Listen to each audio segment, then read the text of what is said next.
guys, welcome to my channel. Today I'm going to be doing a sweet, soft, romantic look. And it's also going to be a first impressions video. So I'm trying out a couple of products.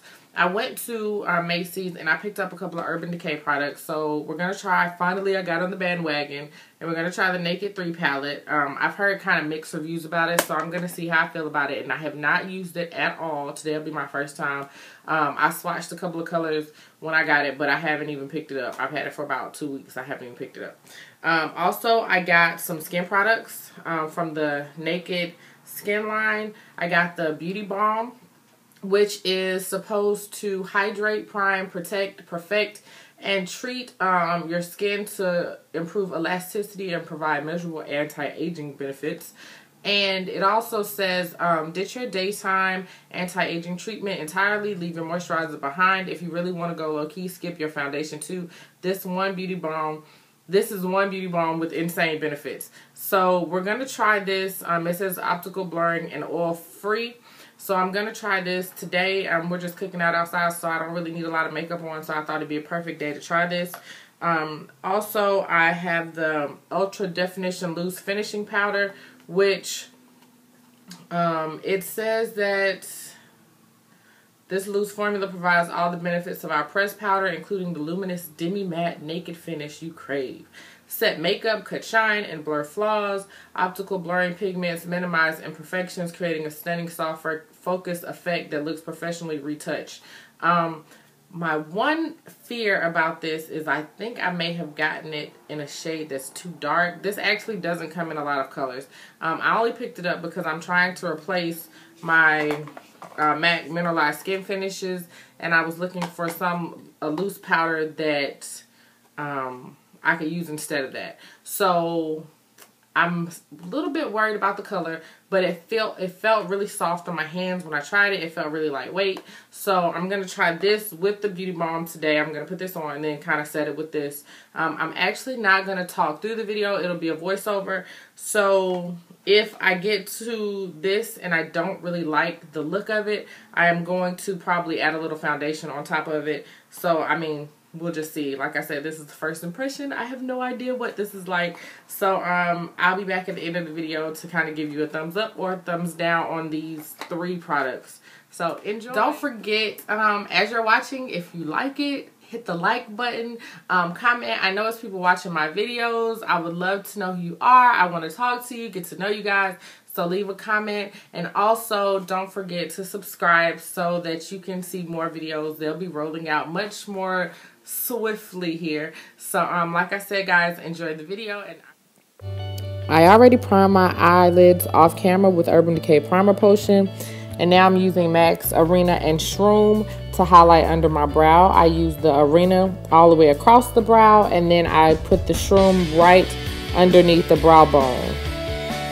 Now I'm using the Naked 3 palette, and the color that I'm going to pick is Nooner, which is a purpley pink matte shade. And I used it with the Deluxe Crease Brush by Real Techniques. At first, it looked a little ashy to me, and I was nervous, but as I worked with the product and blended it in, it actually turned out to be a pretty nice shade. Then I took a dark shimmery shade called the Dark Side from the palette and blended this in with an old MAC blending brush. It was limited edition. They don't sell it anymore, but it's my favorite blending brush. And I blended it all the way along the crease from the outer corner to the inner corner and filled in my V a little bit. Now, because of the shape of my eye, I also use this color to create a little bit of dimension since I have to make my own crease. I don't really have a defined crease. And always remember to blend, blend, blend, and blend some more. Next, I'm taking no new product, but that same Deluxe Crease Brush and blending the transition color with the crease color. Now I'm taking MAC's Paint Pot and Groundwork, which is a little bit darker than the soft ochre and looks really good on brown girls as a neutral kind of base.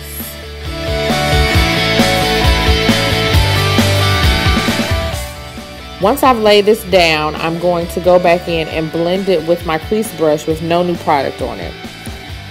Now I'm going to take Buzz, which is a shimmery rose gold tone, and I'm going to pack this on with the brush that came with the Naked 3 palette.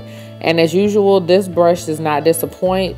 The blending in is wonderful, and the shading in is also very nice, very soft, and worked very well.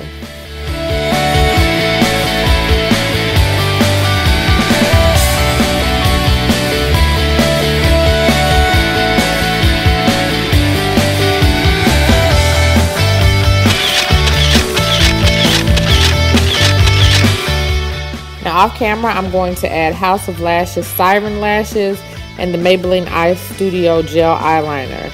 And as you can see, these lashes just give a really soft touch.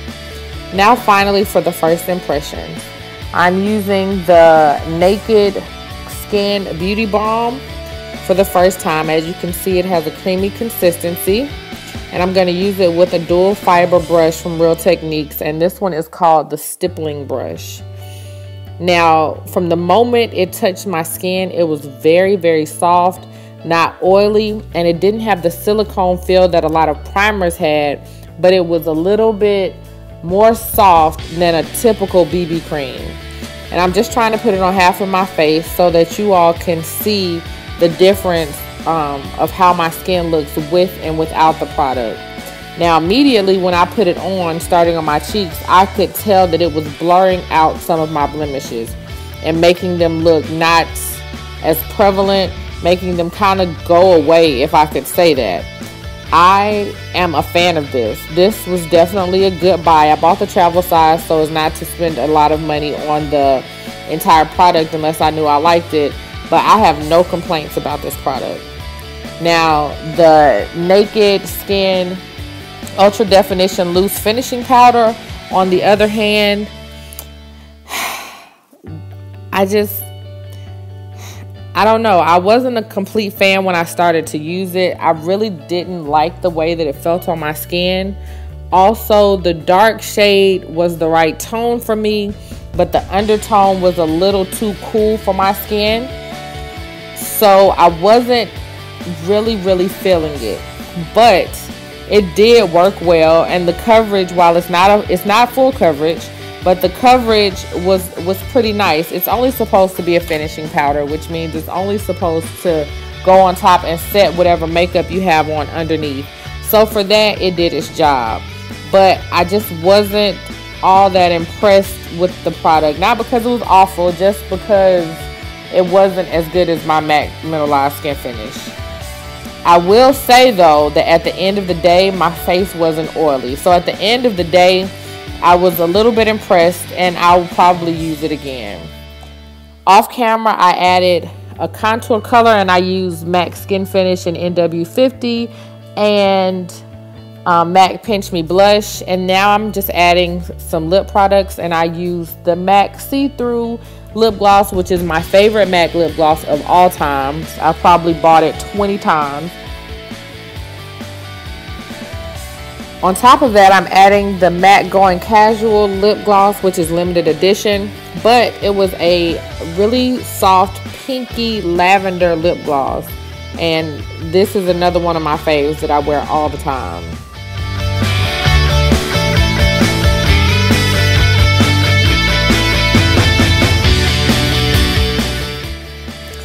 Now this is another trick. I normally just take a Q-tip when I'm wearing lip gloss and wipe that inner line so that I don't get that yucky inner rim line as the day goes on. Thank you so much for watching this video with me. I hope that my first impressions were helpful and that you all got some techniques or some tips today that you didn't know before, and I will see you next time.